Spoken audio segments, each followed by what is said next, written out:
The topic under discussion is chemical kinetics. Topic is chemical kinetics. और आज जो हम डिस्कशन कर रहे हैं that is on reaction mechanism. So how to define reaction mechanism? 1 mark definition beta होगी for reaction mechanism. So we would say stepwise sequence of a reaction. Stepwise sequence of a reaction is reaction mechanism, right? And बेटा उसके बाद है rate determining step. हाँ, which step is rate determining step? Slower step is rate determining step. Slower step is rate determining step. बेटा ये याद रखें कि मैकेनिज्म में जितने भी स्टेप्स हों सिर्फ एक स्टेप स्लोअर स्टेप होगा, ठीक है? मैकेनिज्म में जितने भी स्टेप्स हों एक स्टेप स्लोअर स्टेप होगा और वही रेट ऑफ रिएक्शन को डिटरमिन करेगा। इसका मतलब यह है कि स्लोअर स्टेप को जितना टाइम लगेगा रिएक्शन का टाइम भी उतना ही होगा, ठीक है? Slower step is rate determining step. इसका मतलब क्या है बेटा इस लाइन का? Slower step is rate determining step. What it means? It means कि स्लोअर स्टेप जितना टाइम लेगा कंप्लीट होने में उतना ही रिएक्शन टाइम होगा। ठीक हो गया? उसके बाद बेटा हम ये रूल फॉलो करते हैं और वो रूल ये है कि बेटा सुन रहे हैं, मैकेनिज्म के जितने भी स्टेप्स हैं, सुने बेटा गौर से, मैकेनिज्म के जितने भी स्टेप्स हैं उन्हें ऐड करें, you will get chemical equation. What बेटा? एक होता है केमिकल रिएक्शन बेटा, केमिकल रिएक्शन में हमें रिएक्टेंट्स गिवन होते हैं और प्रोडक्ट्स गिवन होते हैं। एक होता है मैकेनिज्म, मैकेनिज्म में स्टेप्स होते हैं, स्टेप 1, स्टेप 2, स्टेप 3, जितने स्टेप का मैकेनिज्म है, ठीक है? तो मैकेनिज्म के स्टेप्स को जब आप ऐड करोगे तो क्या बनेगा? केमिकल इक्वेशन आपके पास आएगी। मैं अभी एग्जांपल देता हूं। रूल क्या है कि when all the steps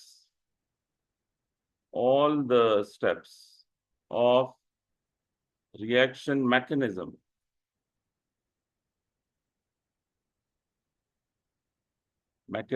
are added,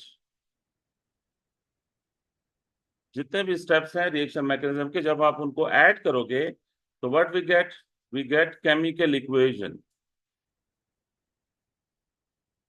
we get chemical equation.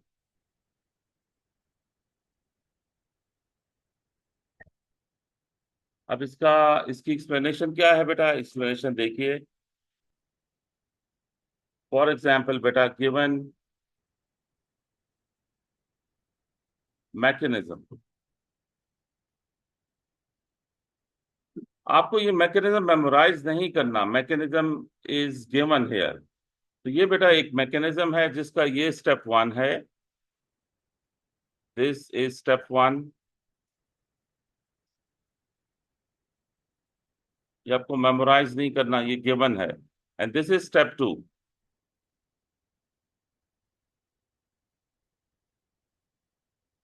बेटा इधर जरा लिखता छोड़ें और देखें सामने, विजिबल है ये सबको?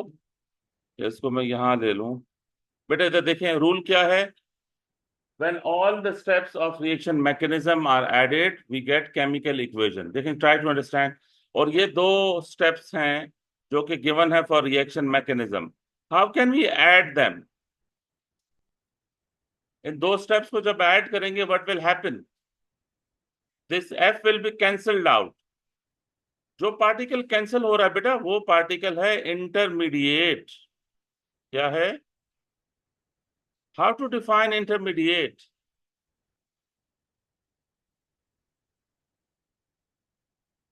हाँ, intermediate is that particle which is produced in one step and used up in next step. So intermediate is cancelled out in this way. What you are left with बेटा, एंड में आपके पास क्या बच गया? 2NO plus F2 एंड और products में क्या बन गया?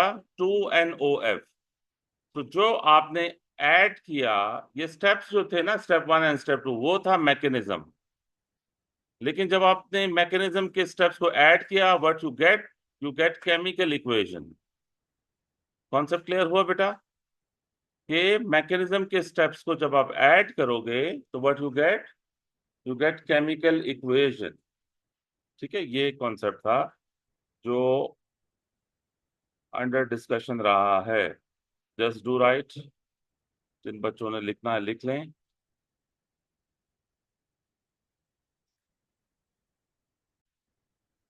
So beta, you need to know this thing as well. Define intermediate mechanism. जरूरी नहीं, ज्यादा भी हो सकती है। Define intermediate। 1 मार्क की डेफिनेशन के लिए क्या लिखेंगे बेटा? A particle which is produced in 1 step. A particle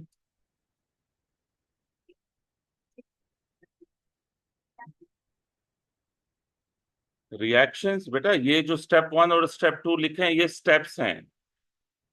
नहीं, जरूरी नहीं, 3 स्टेप मैकेनिज्म भी हो सकता है, 4 स्टेप मैकेनिज्म भी हो सकता है।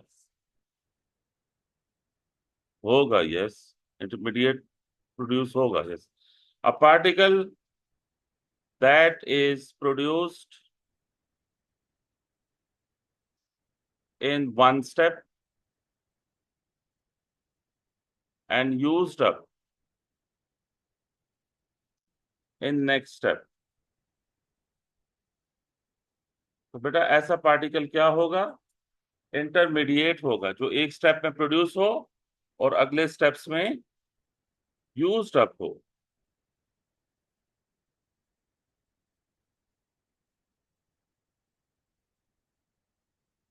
क्या? किसकी समरी बेटा? देखो, what happens in SN1 mechanism. Look बेटा, SN1 मैकेनिज्म जरूरी नहीं कि ये आप लिखें, नोट्स में होगा। SN1 मैकेनिज्म में this is tertiary halogenoalkane, C, this is methyl, this is methyl, and this is halogen। तो बेटा क्या होता था स्टेप 1 में? स्टेप 1 इसका रेट डिटर्मिनिंग स्टेप होता था। हमने कैसे लिखना होता था? ये पार्शियल नेगेटिव है, कार्बन इज पार्शियल, तो हेट्रोलिटिक बॉन्ड ब्रेकिंग होती थी स्टेप 1 में, followed by what you get, carbocation intermediate. This is carbocation intermediate plus bromide ion. ये स्टेप 1 था बेटा। और फिर स्टेप 2 क्या था? स्टेप 2 ये था कि ये जो कार्बोकेटाइन इंटरमीडिएट है, I can write it like this as well बेटा। इस पे न्यूक्लियोफाइल ने अटैक करना होता था। न्यूक्लियोफाइल OH नेगेटिव भी हो सकता था, एक्वस CN नेगेटिव भी हो सकता था, और NH2 भी हो सकता था। Now this is step 2। तो बेटा स्टेप 2 में आपने AS में क्या पढ़ा था कि ये न्यूक्लियोफाइल इस कार्बोकेटाइन पे अटैक करता था, और what you get this product जो कि अल्कोहल है। तो हेलोजिनो अल्केन की सब्स्टिट्यूशन प्रोड्यूस्ड अल्कोहल। अब ये कितने स्टेप मैकेनिज्म है? 2 स्टेप मैकेनिज्म है। इसमें अब इंटरमीडिएट क्या है? कार्बोकेटाइन। अब हमने रूल क्या पढ़ा कि हम स्टेप्स को जब ऐड करेंगे तो what we get chemical equation. ये intermediate will be cancelled out, so we get this halogenoalkane at the end, halogenoalkane plus OH negative। Does it make sense? और प्रोडक्ट में what we get is alcohol, which is tertiary alcohol, plus bromide ion। तो यही rule मैं समझा रहा हूं कि mechanism के स्टेप्स को आप ऐड करें, what you get chemical equation. ठीक है, बस इसको लिखने की जरूरत नहीं थी, तो AS में नोट्स में होगा ना आपके। ठीक है, नेक्स्ट एग्जाम्पल बेटा मैं दे रहा हूं, तो आप क्या करें कि आप केमिकल इक्वेशन क्राफ्ट करें। ठीक है बेटा, देखें अगर क्वेश्चन ये हो, गिवन मैकेनिज्म मैकेनिज्म की बेटा आइडेंटिफिकेशन ये है कि इसमें स्टेप्स होंगे। जब आपको दिया जाए ना कि स्टेप 1 स्टेप 2, तो इसका मतलब है कि ये मैकेनिज्म है। Step 1 step 2 and step 3, let's say ये 3 स्टेप मैकेनिज्म है। तो पहले स्टेप में hydrogen peroxide reacts with I negative. What it produce H2O plus IO negative, और फिर बेटा IO negative plus H positive, it gives HOI, and then HOI reacts with H plus and I negative. ये आपको याद नहीं करना, given होगा, okay. तो H2O plus I2, ये तीन बेटा, ये तीन स्टेप्स हैं। अब बताएं केमिकल इक्वेशन इसकी कैसे होगी। अगर आपसे कहें कि ये तीन स्टेप है मैकेनिज्म के, जस्ट डेवलप केमिकल इक्वेशन, या बेटा ये बोलेंगे ओवरऑल इक्वेशन, क्या बेटा, ओवरऑल इक्वेशन या केमिकल इक्वेशन। तो क्या करना है केमिकल इक्वेशन के लिए, इंटरमीडिएट्स को कैंसिल करना है। आप बताओ कौन से इंटरमीडिएट्स हैं इसमें, इंटरमीडिएट कौन कौन से हैं। IO नेगेटिव इंटरमीडिएट है, और बेटा HOI इंटरमीडिएट है। इंटरमीडिएट कैंसिल करें, what you are left with H2O2 plus कितने आयोडाइड, दो आयोडाइड हैं। कितने हाइड्रोजन आयन, दो हाइड्रोजन आयन हैं। और राइट हैंड साइड पे आपके पास दो वाटर मॉलिक्यूल्स हैं, ठीक है। एंड I2, देखें ये इक्वेशन बैलेंस्ड है, हर स्टेप भी बैलेंस होना चाहिए और फाइनल इक्वेशन भी बैलेंस होनी चाहिए। और बेटा जब बैलेंसिंग चेक करते हो तो चार्ज भी बैलेंस होना चाहिए। लेफ्ट हैंड साइड पे जितना चार्ज है, राइट हैंड साइड पे भी उतना चार्ज होना चाहिए। समझ आई। चार्ज वाइज भी देखा करो, इक्वेशन बैलेंस होनी चाहिए, एटम वाइज भी इक्वेशन बैलेंस होना चाहिए। Got it. अच्छा अब मुझे बता बेटा, एएस की डिस्कशन है, अगर ये मैकेनिज्म के स्टेप्स हैं तो इसके एनर्जी प्रोफाइल डायग्राम में कितनी पीक्स होंगी। 3 पीक्स होंगी। क्यों बेटा, 3 स्टेप हैं। ये हमने रूल पढ़ा था कि जितनी पीक्स होंगी, जितने स्टेप्स होंगे उतनी पीक्स होंगी। और बेटा आपको पता है कि इस ग्राफ में इंटरमीडिएट की पोजीशन कौन सी है, पीक्स के दरमियान जो पोजीशन है वो इंटरमीडिएट को शो करती है। तो ये जो पहले डॉट मैंने लगाया है, ये किस इंटरमीडिएट को शो करेगा, IO नेगेटिव को। दूसरा जो पॉइंट मैंने लगाया वो किस इंटरमीडिएट को शो करेगा, HOI को शो करेगा। समझ आई। जितने स्टेप्स होंगे उतनी पीक्स होंगी, और पीक के दरमियान जो पोजीशन होगी वो किसकी होगी, इंटरमीडिएट की होगी। हाँ बैलेंस होने चाहिए। मैं तो ऑलरेडी बैलेंस है अभी तक जितनी एग्जाम्पल्स हैं। मैं तो एक रूल बता रहा हूँ ना कि बैलेंस होने चाहिए, नहीं है तो फिर आपको खुद बैलेंस करने पड़ेंगे। अच्छा अब बेटा next thing is, next thing is also very important, okay, and it's very conceptual. आप सुने गौर से जरा। नेक्स्ट कॉन्सेप्ट बेटा,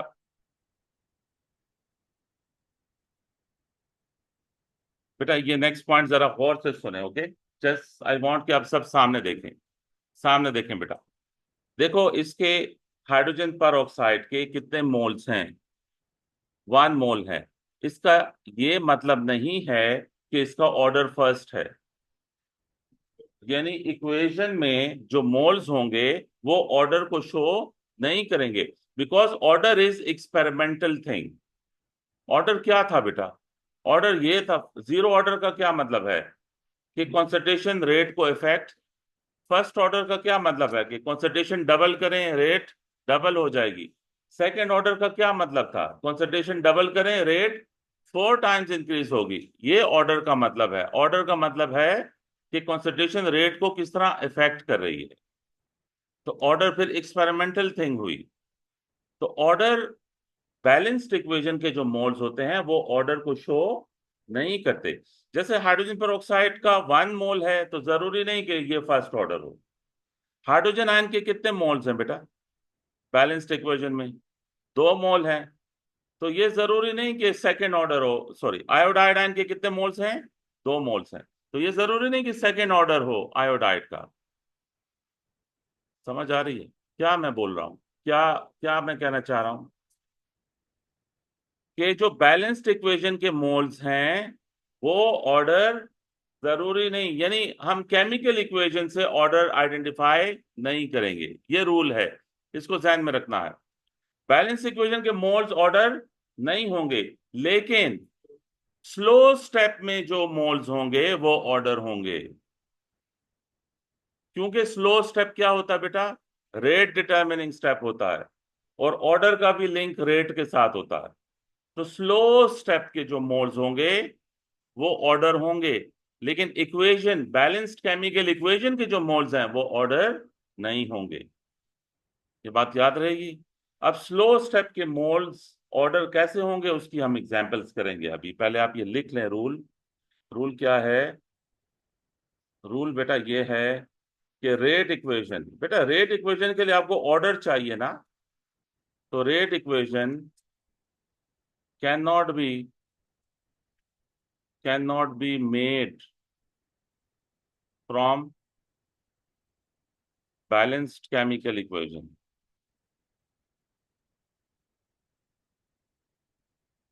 Balanced chemical equation, because moles in balanced equation does not represent order.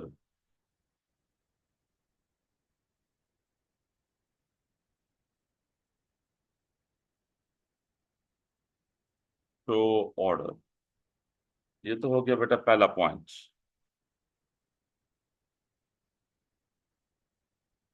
Second point is rate equation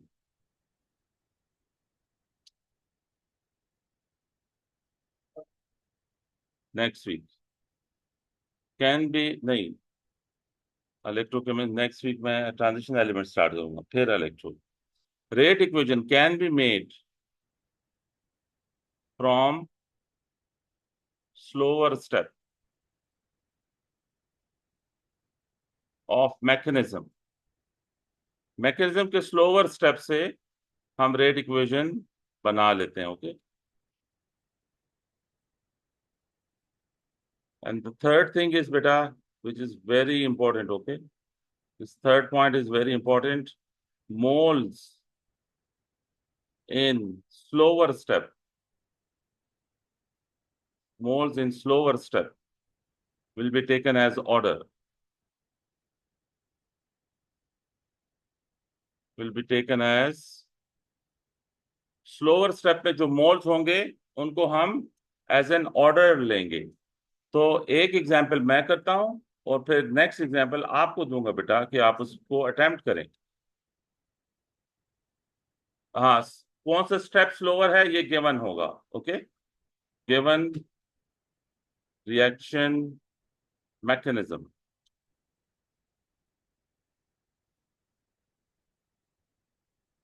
तो reaction mechanism given है बेटा, step 1 and step 2। Step 1 is NO plus Br2 goes to NOBr plus Br.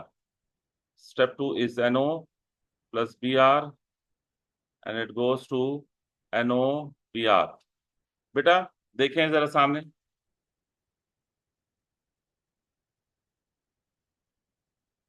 You are done with these rules. बेटा जरा सामने देखें, you are done with these rules बेटा।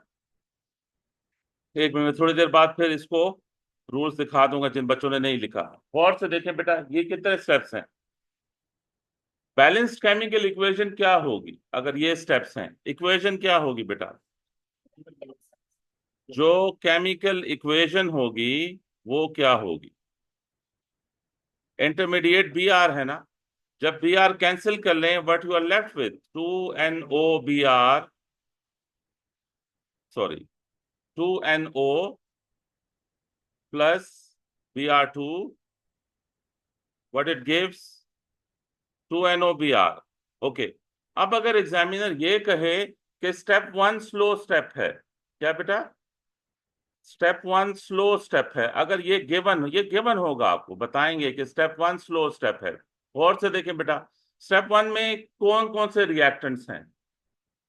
NO और Br2। NO के कितने मोल्स हैं और Br2 के कितने मोल्स हैं? तो स्लो स्टेप में जो मोल्स होते हैं वो ऑर्डर होते हैं। तो हम क्या बोलेंगे? फर्स्ट ऑर्डर है विद रिस्पेक्ट टू NO। क्या बोलेंगे? फर्स्ट ऑर्डर है विद रिस्पेक्ट टू Br2। तो फिर रेट इक्वेशन क्या होगी? बताओ बेटा, रेट इक्वेशन क्या होगी? Rate is equal to K concentration of NO raised to the power 1 concentration of Br2 raised to the power 1। ये बात समझ आ गई क्या? स्टेप वन एग्जामिनर ने कहा होगा कि स्लो स्टेप है, तो हमने रूल ऊपर क्या लिखा कि स्लो स्टेप में जो मोल्स हैं वो ऑर्डर होंगे। तो जब ये हमें इसके एक मोल है, इसका भी एक मोल है, तो ये फर्स्ट ऑर्डर हुआ, वही फर्स्ट ऑर्डर हुआ। तो रेट इक्वेशन क्राफ्ट कर लें जी। जीरो ऑर्डर का ये है कि स्लो स्टेप में अगर रिएक्टेंट मिसिंग है तो वो जीरो ऑर्डर होगा। स्लो स्टेप में जो मोल्स हैं वो ऑर्डर होंगे। तो अब जो रिएक्टेंट स्लो स्टेप में नहीं होगा वो वाला रिएक्टेंट जीरो ऑर्डर होगा।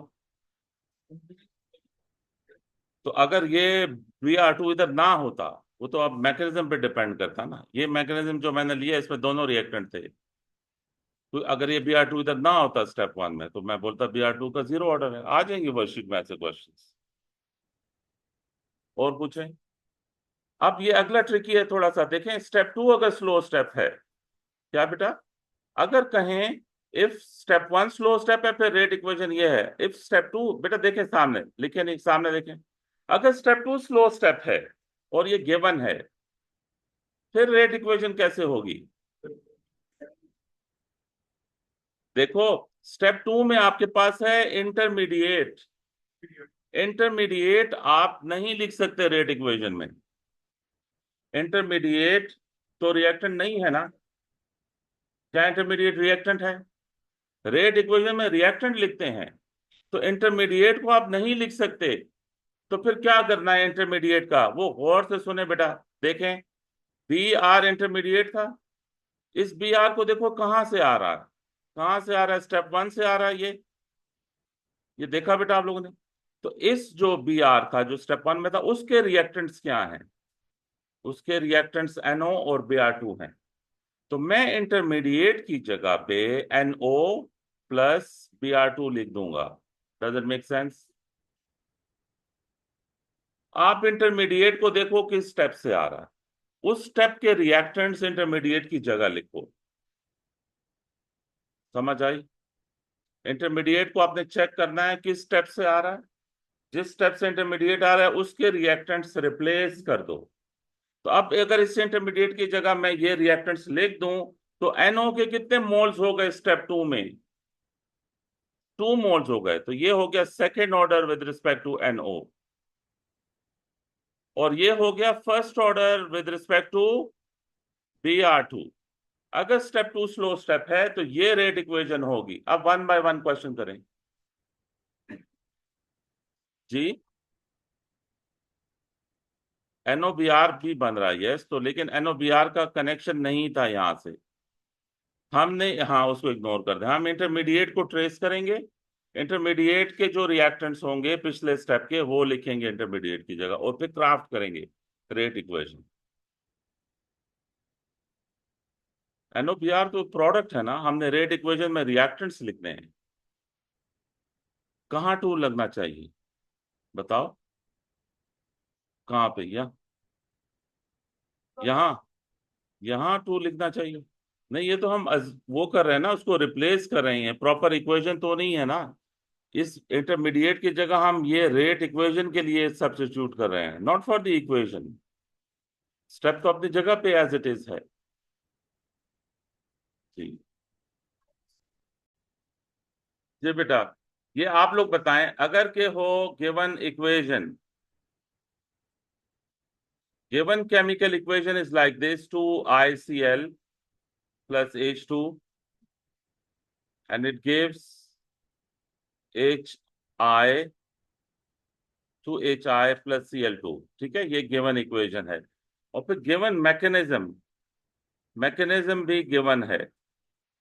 अब जब मैकेनिज्म गिवन है तो उसके स्टेप्स होंगे, स्टेप 1 और फिर स्टेप 2। ये दो स्टेप्स गिवन है बेटा। स्टेप 1 में ICl reacts with H2, it makes HCl plus HI, and then HCl plus ICl gives HI plus Cl2। बेटा सामने देखें, बताएं इसमें इंटरमीडिएट कौन सी स्पीसी इसमें इंटरमीडिएट है? HCl इंटरमीडिएट है। तो अब एग्जामिनर का क्वेश्चन क्या होगा बेटा? Right rate equation if step 1 is slow step. अगर स्टेप 1 स्लो स्टेप हो तो फिर तो इजी है ना बेटा, बताएं। अगर स्टेप 1 स्लो स्टेप है तो फिर रेट इक्वेशन कैसे होगी? रेट इक्वल्स के स्टेप 1 में देखें कौन कौन से रिएक्टेंट्स हैं। ICl है, उसका 1 मोल है, H2 का 1 मोल है। स्लो स्टेप में जो मोल्स हैं वो ऑर्डर होंगे। तो अब ICl का एक्सपोनेंट क्या लें? 1 लें, और H2 का एक्सपोनेंट क्या लें? 1 लें। तो अगर स्टेप 1 स्लो स्टेप है तो फिर फर्स्ट ऑर्डर होगा विद रिस्पेक्ट टू ICl और H2, और ये रेट इक्वेशन हो जाएगी। ऐसा है बेटा। अगर स्टेप 2 स्लो स्टेप है,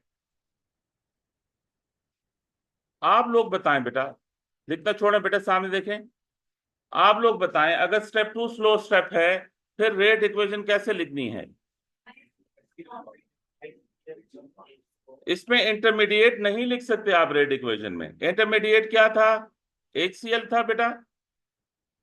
HCl देखो कहां से आ रहा है, HCl इस स्टेप से आ रहा है। और फिर देखिए कि HCl के रिएक्टेंट्स कौन कौन से हैं। HCl के रिएक्टेंट्स हैं ICl plus H2। Doesn't make sense? तो HCl की जगह ICl H2 रिप्लेस कर दिया। अब काउंट करें स्टेप 2 में कितने ICl हैं? 2। तो सेकंड ऑर्डर है विद रिस्पेक्ट टू ICl, और फर्स्ट ऑर्डर है with respect to H2। Doesn't make sense? तो अगर स्टेप 2 स्लो स्टेप है तो इस तरह से होगा रेट इक्वेशन जी। 3 स्टेप की मैं आप लोगों को देता हूं, आप ट्राई करो, ओके? पहले फिर डिस्कशन करते हैं।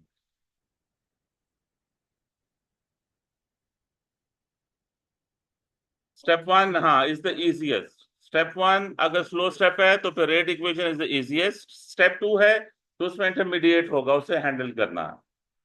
ठीक है बेटा। नेक्स्ट क्वेश्चन आप लोगों ने खुद करना, ओके? गिवन इक्वेशन, ये इक्वेशन है H2O2 plus I negative plus H positive goes to 2H2O।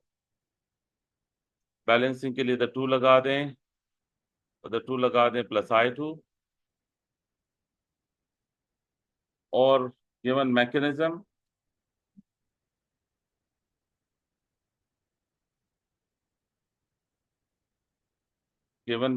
में H2O2 प्लस I नेगेटिव, ये स्टेप 1 है। So you get H2O plus IO negative. तो ये स्टेप 2 है, IO negative plus H positive.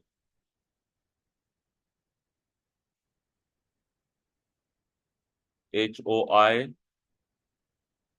और फिर ये स्टेप 3 है, HOI plus H positive plus I negative. ये स्टेप 3 है। तो इससे बनेगा बेटा H2O प्लस I2। अब ये 3 स्टेप मैकेनिज्म है बेटा, देखिए ये 3 स्टेप मैकेनिज्म है। तो अब राइट रेट इक्वेशन, ये आप लोगों ने खुद करना, okay? Right rate equation if step 1 is slow step,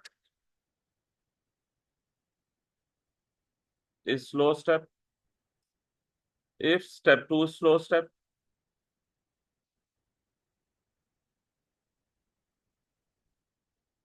if step 2 is slow step और if step 3 is slow step.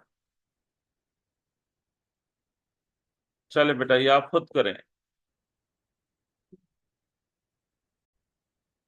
देखें इसको, आई होप आप लोगों ने ये कर लिया है। रेट, अगर स्टेप 1 स्लो स्टेप है तो रेट इज इक्वल टू के। अब देखो किसी ने पूछा था, देखो किसी ने जीरो ऑर्डर का पूछा था बेटा, किसी ने जीरो ऑर्डर का पूछा था। बताओ स्टेप 1 में हाइड्रोजन आयन है, हाइड्रोजन आयन रिएक्टेंट है ना, लेकिन क्या स्टेप 1 में हाइड्रोजन आयन है? तो जीरो ऑर्डर है with respect to hydrogen ion. Step 1 में 1 मोल हाइड्रोजन पर ऑक्साइड का है और 1 मोल आयोडाइड का है। तो अगर स्टेप 1 स्लो स्टेप है तो फिर क्या है, ये फर्स्ट ऑर्डर है with respect to hydrogen peroxide और first order with respect to iodide ion, लेकिन zero order with respect to hydrogen ion. या तो हाइड्रोजन आयन को लिखे नहीं, और अगर हाइड्रोजन आयन लिखते हैं तो उस पर raise to the power zero place करें। Does it make sense? Hydrogen ion step 1 में है तो उसे कितने मोल है हाइड्रोजन आयन के स्टेप 1 में? जीरो, तो जीरो ऑर्डर हुआ। जो रिएक्टेंट स्लो स्टेप में नहीं होगा उसका जीरो ऑर्डर होगा। ये ये कॉन्सेप्ट मैं बता रहा था। फिर अगर स्टेप 2 स्लो स्टेप है बेटा, क्या, अगर स्टेप 2 स्लो स्टेप है तो कैसे किया, उसमें इंटरमीडिएट है ना, आईओ नेगेटिव। आईओ नेगेटिव के रिएक्टेंट्स क्या थे? H2O2 प्लस आई नेगेटिव। तो आईओ नेगेटिव की जगह H2O2 और आई नेगेटिव लिखा। और फिर आप देखें कि स्टेप 2 में कितने रिएक्टेंट्स डेवलप हो गए। 1 मोल H2O2 डेवलप हो गया, 1 मोल आयोडाइड